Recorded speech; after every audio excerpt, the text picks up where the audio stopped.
नमस्कार मेरे दृश्य टीचिंग अकेडमी के सदस्यों। आज हम रीट के लिए बहुत ही महत्वपूर्ण ईवीएस के टॉपिक पर्यावरण अध्ययन के क्षेत्र एवं संकल्पना की प्रैक्टिस करने वाले हैं। इससे पहले के सभी टॉपिकों की प्रैक्टिस हम कर चुके हैं। अगर आपको उनकी वीडियो देखनी है तो आप हमारी वीडियो को लाइक और हमारे चैनल को सब्सक्राइब कर लीजिए। हमने उन सभी टॉपिकों की एक प्लेलिस्ट बना दी है। उसके लिए आपको हमारे चैनल को सब्सक्राइब करना पड़ेगा। पहला प्रश्न है, कोठारी आयोग द्वारा प्राथमिक स्तर पर सामाजिक पर्यावरण अध्ययन विषय के महत्व को स्वीकार किया जाने का प्रमुख कारण है। पहला है छात्रों में चिंतन शक्ति का विकास करना। दूसरा है छात्रों में समाज के प्रति कर्तव्य भावना विकसित करना। तीसरा है छात्रों में सांप्रदायिक की विचारधारा का निर्माण करना। चौथा है छात्रों का चरित्र करना। इस प्रश्न का सही जवाब है ऑप्शन बी, छात्रों में समाज के प्रति कर्तव्य भावना विकसित करना। ये कोठारी आयोग के द्वारा प्रस्तावित था। अगला प्रश्न है, ईवीएस कक्षा में सामाजिक असमानताओं पर अधिक बल देने के लिए निम्नलिखित में से कौन सा अधिक प्रभावी अधिगम होगा। पहला है संबंधित मामलों पर वीडियो फिल्म दिखाना। दूसरा है संबंधित मामलों पर विशिष्ट भाषण आयोजित करना। तीसरा है संबंधित मामलों पर क्विज प्रतियोगिता का संचालन करना। चौथा है विद्यार्थियों से समूह परियोजना का भार अपने पर लेने के लिए कहना। इस प्रश्न का सही जवाब ऑप्शन डी है।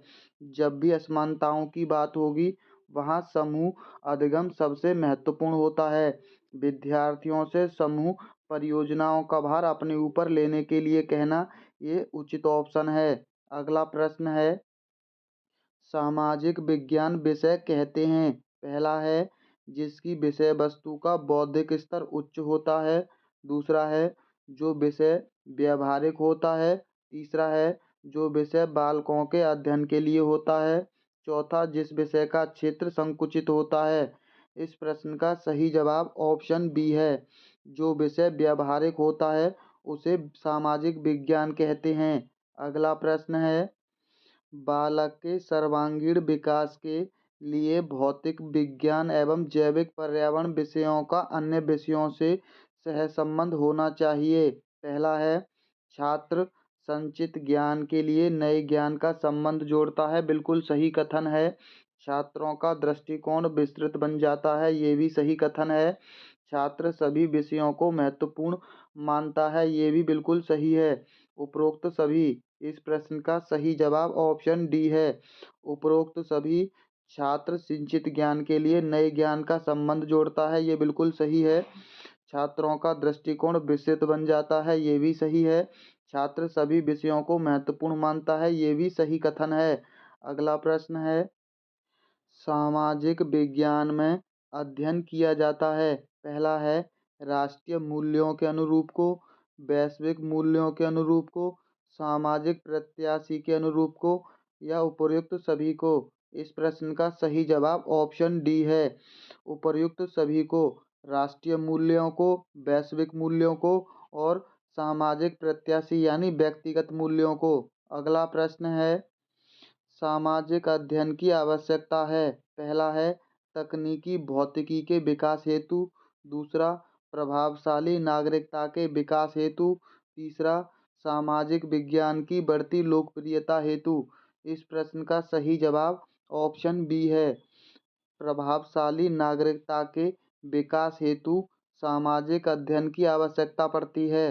अगला प्रश्न है, मानव शास्त्र एक अध्ययन है। पहला ऑप्शन है मानव उत्पत्ति व व्यवहार का। दूसरा है आदिकाल लोगों के विश्वासों, परंपराओं, रहन सहन के ढंगों का आज के वातावरण से संबंध स्थापित करने का। तीसरा है मानव का विज्ञान से संबंध स्थापित करने का या मानव का विज्ञान से संबंध स्थापित करने का। ये दोनों एक जैसे ऑप्शन हैं। इस प्रश्न का सही जवाब ऑप्शन बी होगा। एक चीज समझ लीजिए, जब भी कोई ऑप्शन बाकी के तीन ऑप्शनों से बहुत ही अधिक बड़ा है, ध्यान से सुन लेना, बहुत ही अधिक बड़ा है, थोड़ा बहुत बड़ा हो तब ये ट्रिक काम नहीं करती है। अगर ऑप्शन बाकी के 3 ऑप्शनों से बहुत ही अधिक बड़ा होता है, वो ऑप्शन सही होने के 99.99% चांस होते हैं। लेकिन एक शर्त होती है, प्रश्न सकारात्मक हो। अगला प्रश्न है, पर्यावरण अध्ययन में चित्र पढ़ना एक महत्वपूर्ण क्रियाकलाप है। निम्नलिखित में से कौन सा या कौन से संकेतक का बच्चों में आकलन चित्र के द्वारा हो सकता है? पहला है अवलोकन और अभिलेखन में, अभिव्यक्ति में, विश्लेषण में या प्रयोग करना में। इस प्रश्न का सही जवाब ऑप्शन सी है। विश्लेषण में आकलन चित्र के द्वारा हो सकता है। अगला प्रश्न है, पर्यावरण अध्ययन की पाठ्य पुस्तकों में प्रयुक्त भाषा है। पहला है, परिभाषाओं पर बल देते हुए औपचारिक बनाई जानी चाहिए। एक चीज़ हमेशा समझ लीजिए, प्राथमिक स्तर पर परिभाषाएं हमेशा नकारात्मक होती हैं, तकनीकी और औपचारिक होनी चाहिए। तीसरा है, बच्चे की दिन प्रतिदिन की भाषा से संबंधित होनी चाहिए। रूखी और बच्चों के द्वारा समझने में कठिन होनी चाहिए। कठिन शब्द भी नकारात्मक होता है और परिभाषा शब्द भी। यहाँ आपको एक ऑप्शन दिखाई दे रहा होगा, दिन प्रतिदिन की भाषा से संबंधित होनी चाहिए।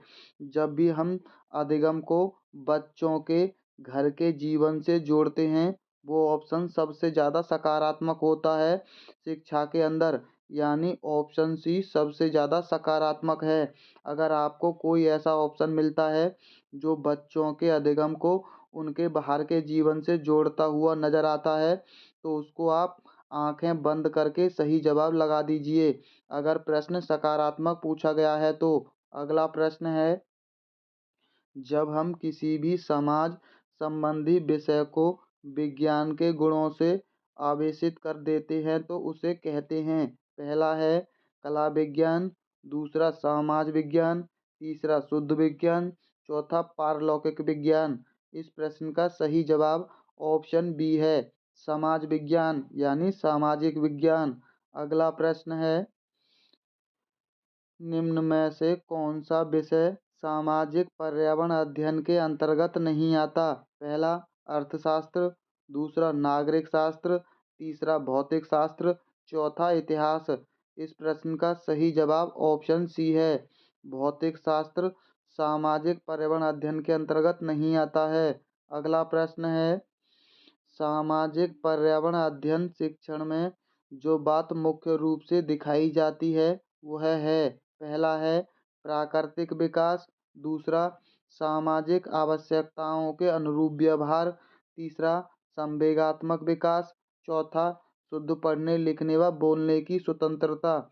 इस प्रश्न का सही जवाब ऑप्शन बी है, सामाजिक आवश्यकता के अनुरूप व्यवहार सिखाना ये सबसे महत्वपूर्ण चीज़ है। अगला प्रश्न है, पर्यावरण वह सब कुछ है जो किसी व्यक्ति को चारों ओर से घेरे हुए है और उस पर सीधा प्रभाव डालता है।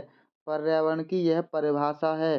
पहला है स्किनर की, दूसरा हल की, तीसरा थॉर्नडाइक की, चौथा निम्बर्ट की।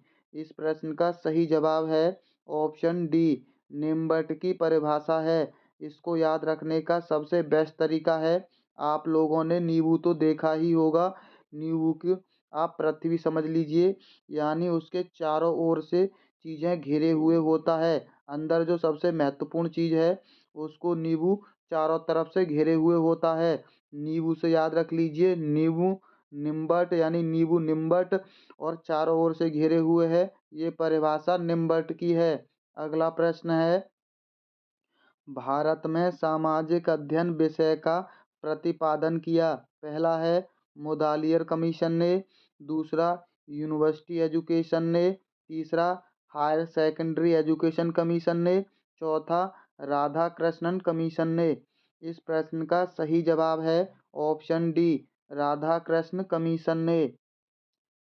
इसको कैसे याद रख सकते हैं, भगवान कृष्ण ने सारी दुनिया बनाई है और राधा कृष्ण ने कमीशन बनाया है सामाजिक अध्ययन विषय का प्रतिपादन, यानी पूरे समाज को कृष्ण ने बनाया है और सामाजिक अध्ययन को राधाकृष्ण ने।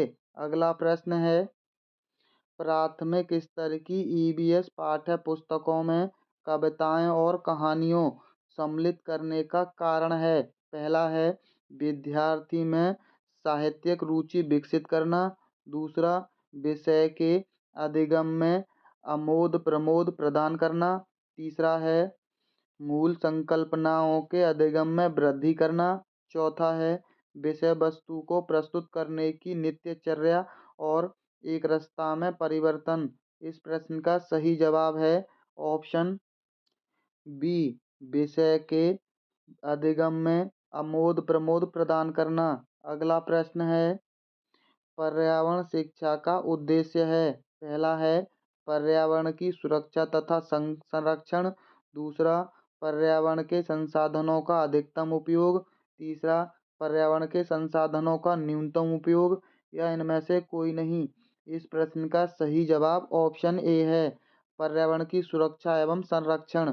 ये पर्यावरण शिक्षा का सबसे महत्वपूर्ण उद्देश्य है। अगला प्रश्न है, प्राथमिक स्तर पर पर्यावरण अध्ययन की पाठ्यपुस्तक में निम्नलिखित में से कौन सी विशेषता नहीं है। यहाँ नकारात्मक प्रश्न पूछा गया है, इनमें से कौन सी विशेषता नहीं है।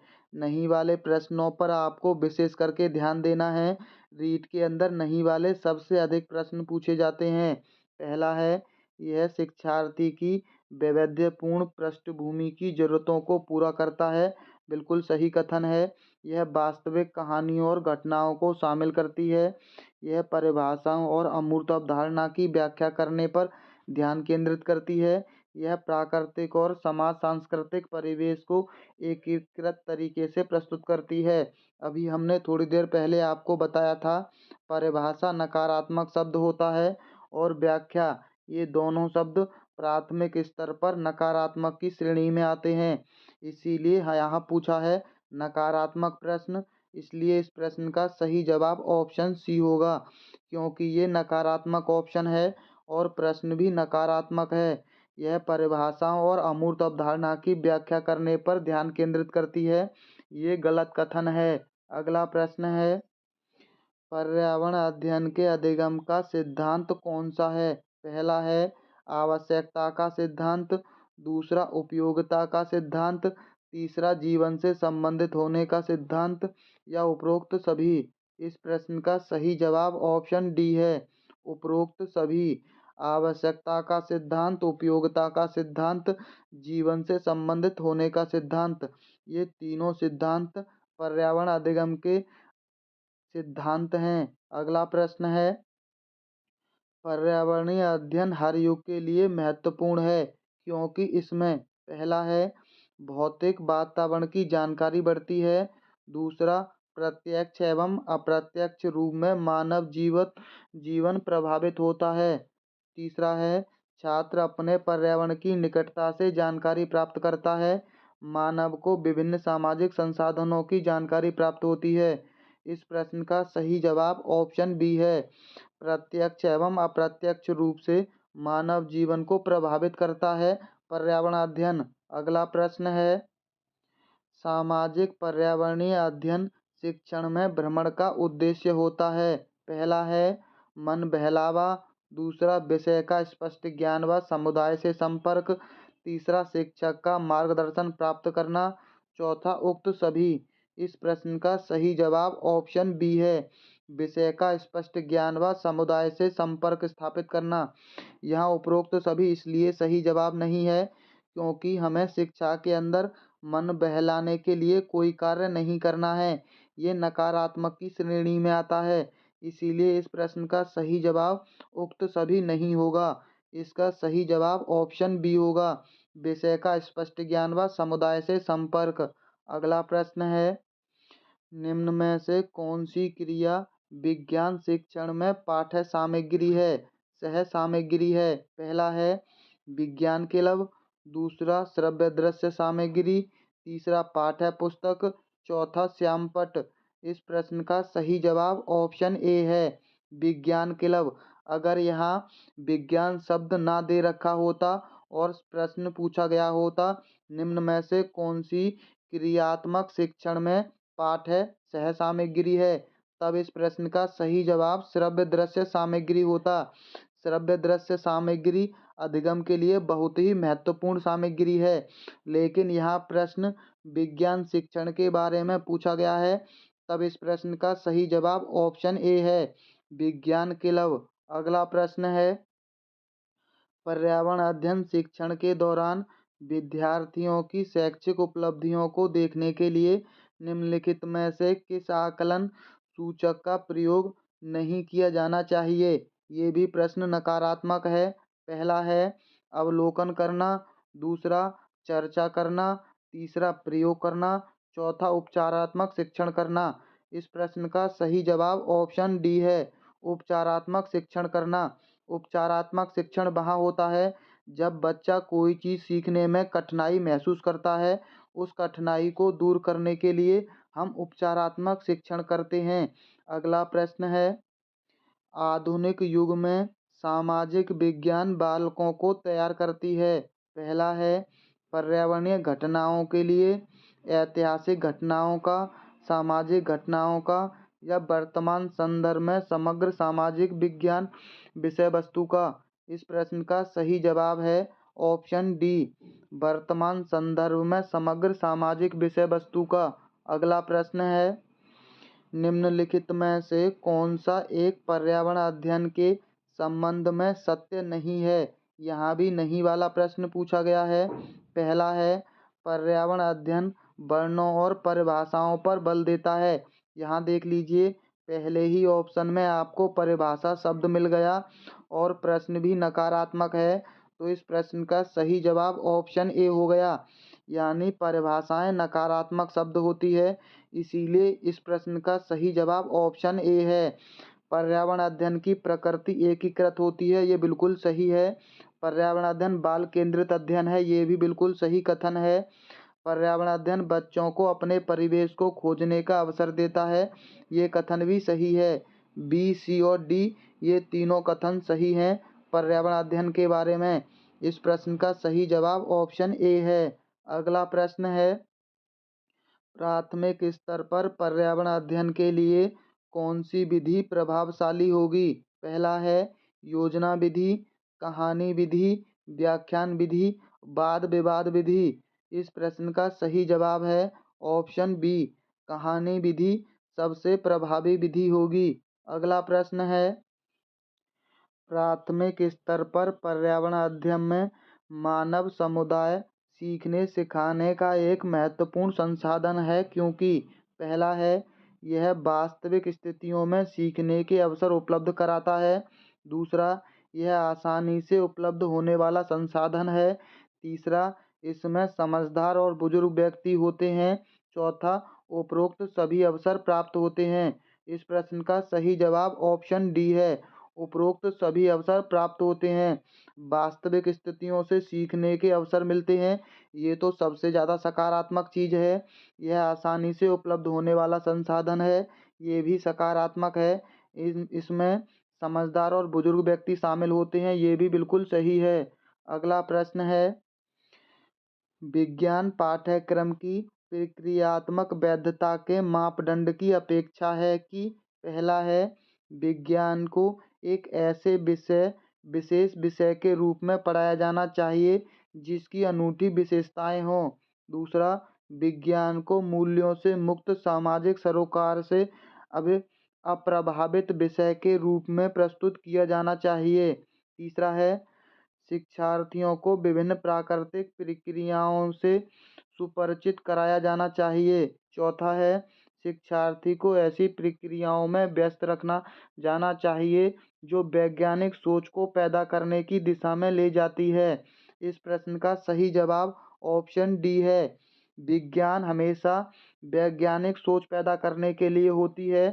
शिक्षार्थियों को ऐसी प्रक्रियाओं में व्यस्त रखना चाहिए जो वैज्ञानिक सोच को पैदा करने की दिशा में ले जाती हो। हमारे दृश्य टीचिंग अकेडमी के सदस्यों, अगर आपको ऐसे ही बिना टाइम वेस्ट की वीडियो देखनी है तो आप हमारी वीडियो को लाइक और हमारे चैनल को सब्सक्राइब ज़रूर कर लेना, क्योंकि हम आपके लिए ऐसे ही वीडियो लाते रहेंगे।